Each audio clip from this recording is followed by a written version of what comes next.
What's up, guys? It's your boy Barça boy 103. Today we're gonna be doing the match preview for Barcelona versus Olympiacos in the UEFA Champions League. UCL football is back following the international break. It is now our third out of 8 matches, 5 to go, where Barcelona need to crawl in and get some bloody points. After this point, apart from maybe the Chelsea trip at the end of November, we have should be a pretty smooth sailing based on our ability against our opponents. We definitely had our 2 toughest games of the group stages in the first 2. 3 out of 6, not terrible, not the best either, but now it's time to claw back in and get a top 4, preferably, of course, a number 1 spot finish. Before we get into it, make sure you guys smash that like button down below and let's try and get to 200 likes on this video. It would be very much appreciated. And also, if you are new, make sure you subscribe down below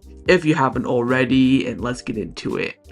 Kickoff time for this match will be taking place at 6:45 p.m. local time. So we do have the early UCL kickoff time tomorrow, and that is because we're going to be playing at the Luis Campos Stadium in Montjuic. Typically, Barcelona get an early kickoff when there's other better games to be played per se, and we have a comfortable match on paper. When we're at home as well, we tend to have that early kickoff thrown in there at some point. And the referee for this match has also been confirmed as well, and it will be the Swiss refereeing duo on the pitch, Oder Schneider, and on the VAR it is Fedia San.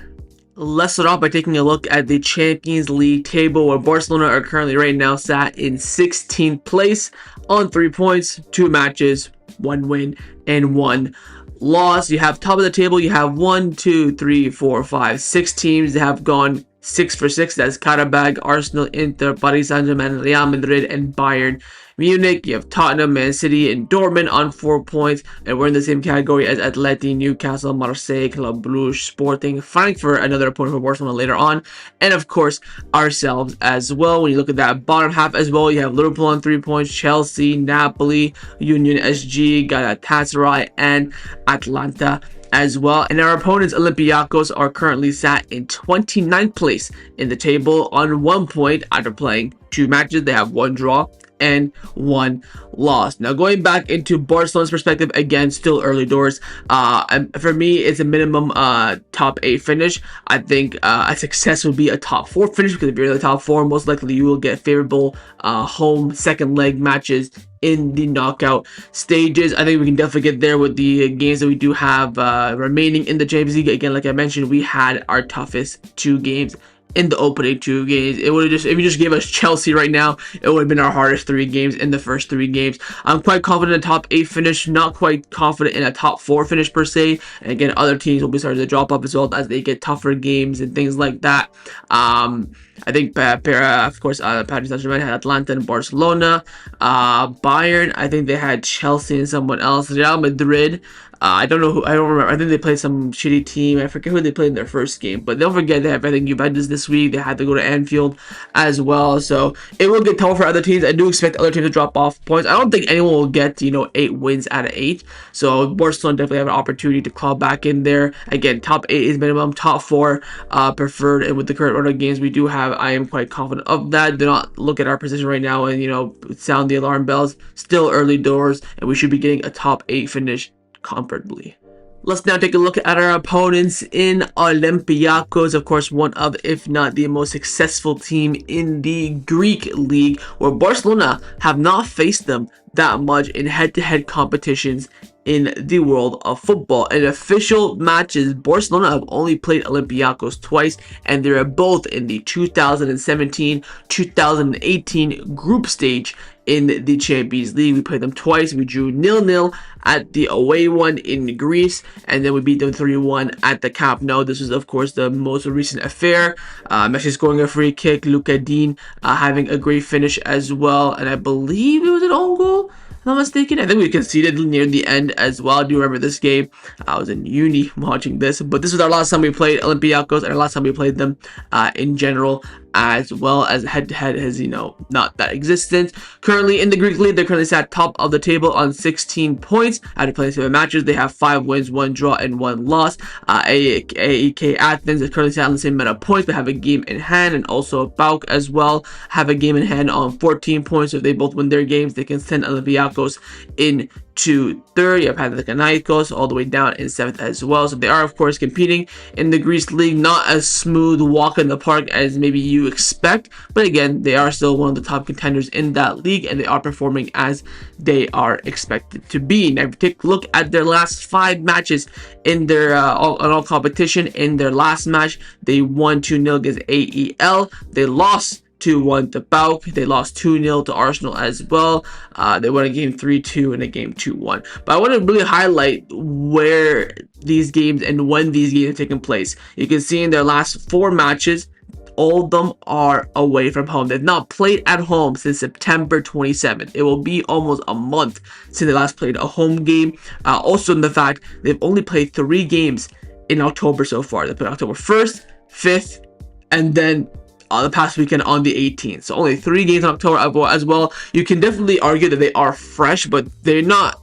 I wouldn't say they would have too much rhythm. I mean, the 5th all the way to 18th, quite a long spell. I know that we have a bit more games because we have midweek games and stuff like that, whereas they don't, but still, I do see a little bit of lack of rhythm, and of course, no home games as well is quite a question mark. Well, let's take a look at those last 3 games in all competition. Firstly is the 2-0 loss to Arsenal in the Champions League, where you could maybe say that scoreline suggests that Olympiacos will be in a bit more challenging, didn't make it as easy as you expected. The reality is it was quite a comfortable performance for Arsenal. Yes, Olympiacos made things difficult. They looked really threatening on their crosses as well. They had some chances to maybe pull a goal, at least get a goal on the scoreboard. But Arsenal, one of the best teams in the world at home as well, they didn't make easy work of it, but I would say comfortable in that sense, and the result went as everyone did expect. 2-0 loss there.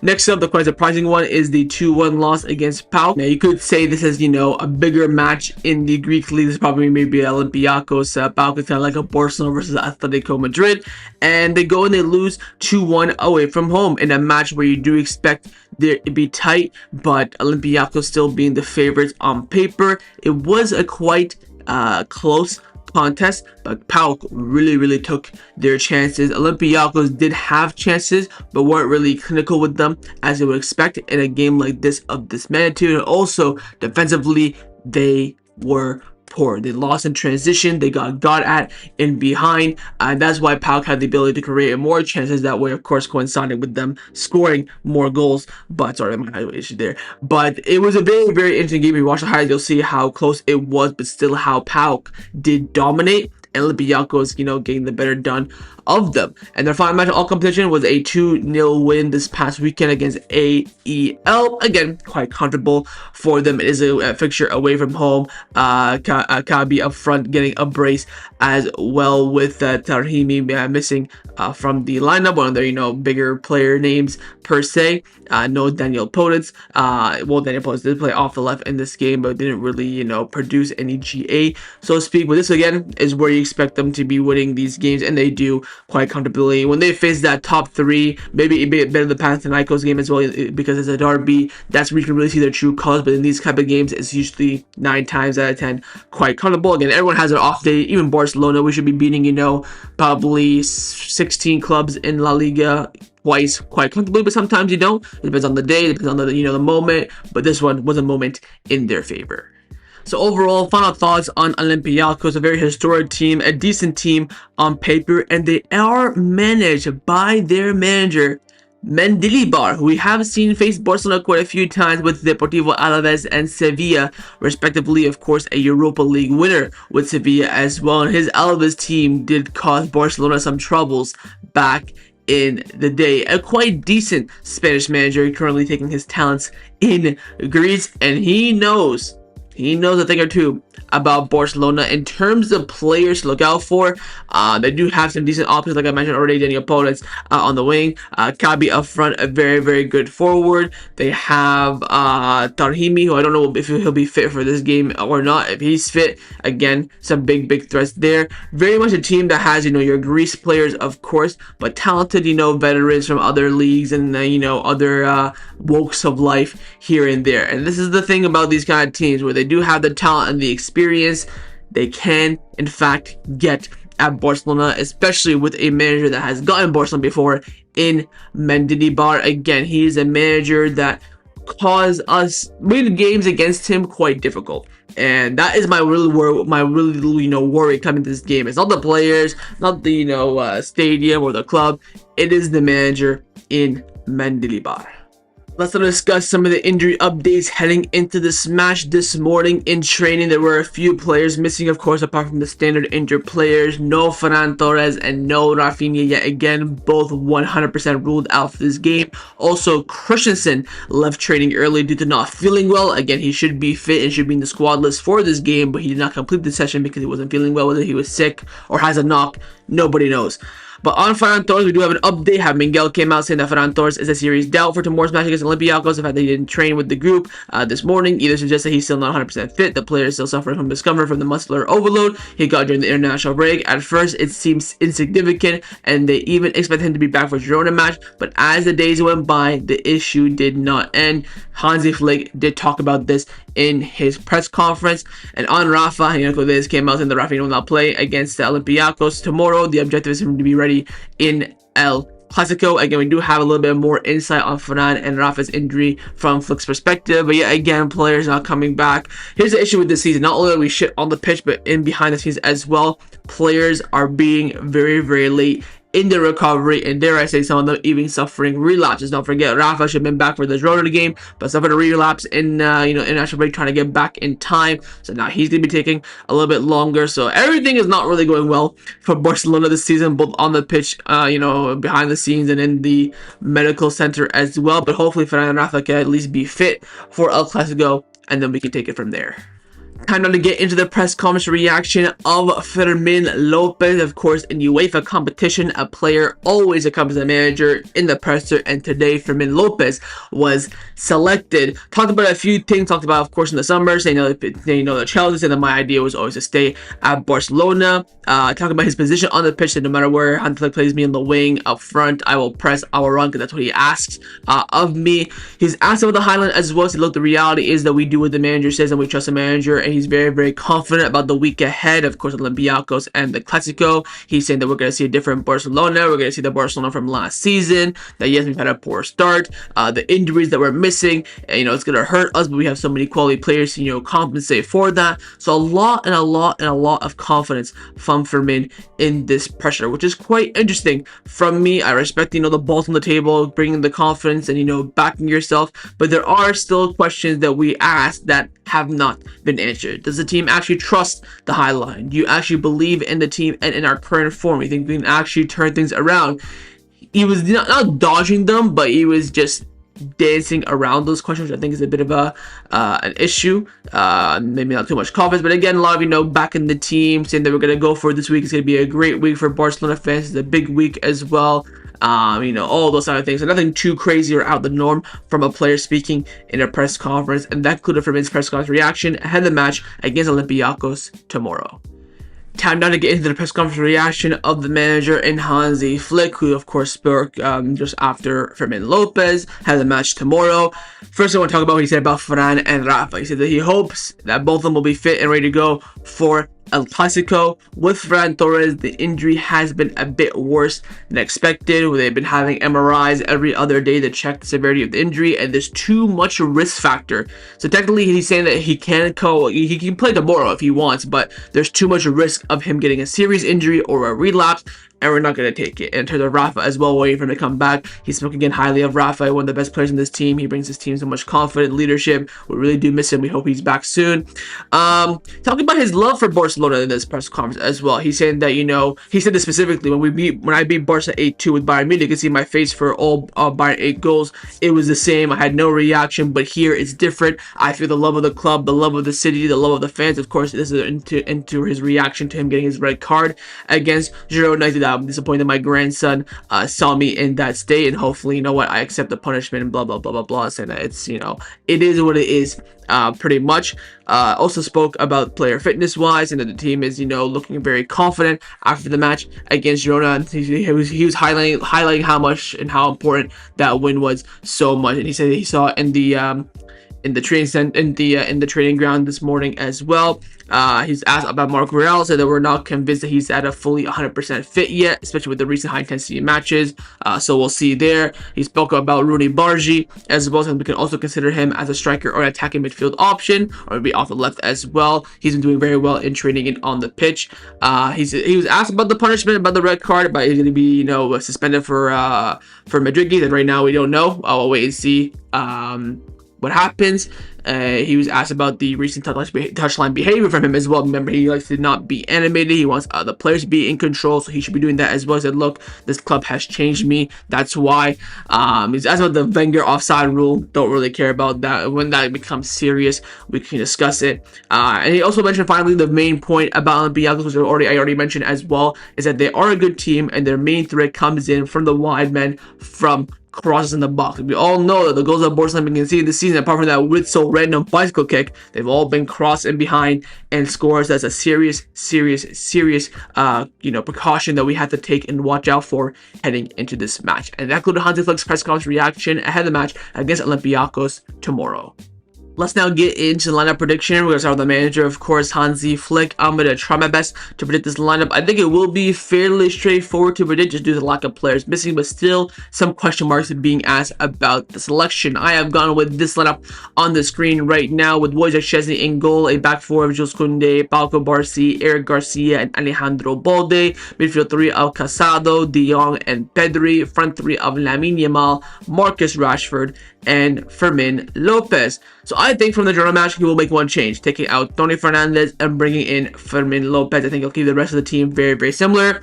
We could maybe see a change in the back line, especially with the option that we do have there. Araujo is going to go late on. Will he bring him back in? I don't think so. Midfield is the only three fit first team midfields that we do have. I don't think he'll bring any of the youngsters in this game. Tony Fernandez, Dro, Gilly, whoever it may be, Jeffrey Torrens. I don't think any of them will start this game. I think Lamine Yamal will start as well. We could maybe see Rooney Bargi. He looked alright in that 20-minute cameo against Girona. But I think Flick's idea is to go out there with this game. This team needs so much confidence and momentum heading into the Clásico. We cannot, risk starting maybe a weaker side and then end up dropping points, especially with us already losing against PSG. We need to win this game. So I think barring any changes are definitely possible, but I think that he will pick the exact same lineup that he picked on the weekend against Girona, with one change: Fermin Lopez starting and Tony Fernandez dropping out. And this is the lineup I think Hansi Flick will select for this match. But of course, in the comments down below, let me know what you think Flick will go with. Now I'm going to show you guys my lineup, what I would do if I was the Barcelona coach, and I have made a few changes from Flick's lineup selection. I have gone with this lineup on the screen right now with Wojciech Szczesny in goal, a back four of Eric Garcia, Ronaldo Araujo, Andreas Christensen, and Alejandro Balde. Midfield three of Marc Bernal, Marc Casado, and Fermin Lopez with Lamine Yamal, Rashford, and Rooney Bargi making up the front line. Backline, like I mentioned, has been shit these past few weeks. Of course, taking away the international break, I changed the whole thing. Of course, Balde has to stay because we have no one else. Chelsea has to stay with no one else.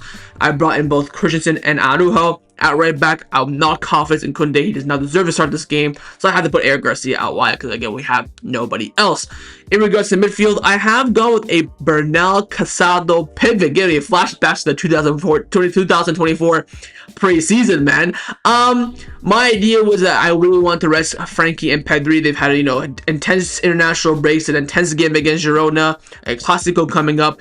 I ain't taking no risk. If one of them is injured and one of them will miss that game, we are royally fucked. So I'm not taking any chances. I know that Flick said that Bernal's not 100% fit, but it's Olympiacos at home. I mean, it cannot get more simple than that. And also, I really want to put Fermin and Lopez in the 10 and not out wide as well. I have gone with Rooney off the left. I wasn't, we don't really have anyone to play off the left, so it has to be a right winger on the left. I'd rather have Lamine play on the right and put Rooney on the left. Although Lamine did debut off the left for Barcelona, so I don't mind if you want to chop and change either of those sides. I was looking at maybe the B team, but I don't think Dro can play out there. I don't think Tony can either.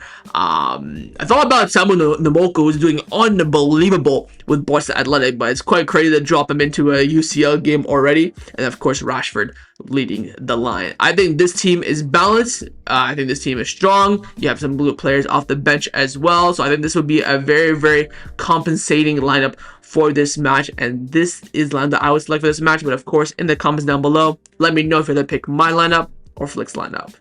Time now for my score prediction. What do I believe the result will be in this match? My score predictions this season have been quite fantastic, to say the least.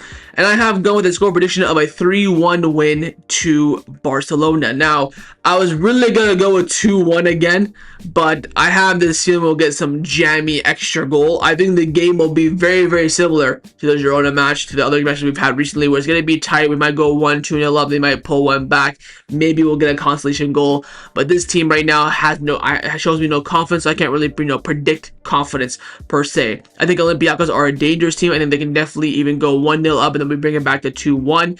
I am confident in a win. This team has to win, so that's why I feel like we're gonna win. But if we didn't have to win per se, I can see this as being quite a menacing game, but this is a result that we have to win. We just lost to PSG. There's absolutely no excuses, but I think it will be challenging. I don't think it'll be a walk in the park. I don't think it'll be like a 5-0 like Young Boys last season as it should be per se. I think it will be tight. We're definitely not keeping a clean sheet with this back line and this goddamn goalkeeper that likes to, smoke in between the posts instead of saving. So definitely no clean sheet. I definitely have both teams to score as, my maybe a little bit of a bet prediction, but I have gone Barcelona win this match by 3-1. But of course, in the comments down below, let me know what you think the scoreline will be. So that's a match preview for Barcelona versus Olympiacos in the UEFA Champions League group stages. Hopefully you guys enjoyed this video. If you did, of course, make sure you drop a like down below. And of course, in the comments down below as well, let me know your thoughts on everything we did discuss. The main thing I want to first, of course, is your score prediction, and secondly on those lineups. Firstly, would you have to pick my lineup or Flick's lineup? What do you think Flick would go with? What would you go with if you were the manager? Leave me all your thoughts down below, and of course make sure you guys subscribe down below as well if you haven't already, and I will see you guys tomorrow for the live watch along. Set the reminder on the screen and come and join me and watch the game with me. Follow after the match by my match review. So I'll see you guys tomorrow. Big game ahead. Nothing but the W. Take care and force the Barça.